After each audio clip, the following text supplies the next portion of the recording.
हम लोग आ चुके हैं खाटू श्याम मंदिर। ये खाटू श्याम मंदिर, अब हम लोग अंदर एंट्री करेंगे। इससे पहले हम लोग ये ना मार दे भाई लोग।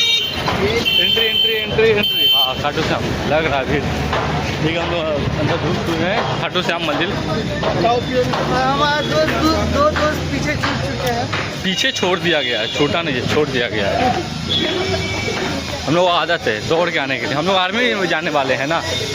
और वो सब तो जीमर है, ऐसे शरीर बनाने से नहीं होता है ना, इससे दौड़ना पड़ता है उसके लिए। पावर चाहिए। हाँ, फिटनेस रहेगा, ठीक रहेगा।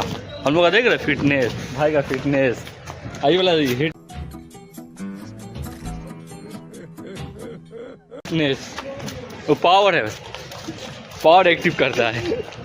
कब इसको लाइन देगा तब वो खड़ा होगा, ऐसे हो सकता है नहीं। भगवान का मंदिर जाते नहीं तो मंदिर यहाँ स्टॉप कर देंगे।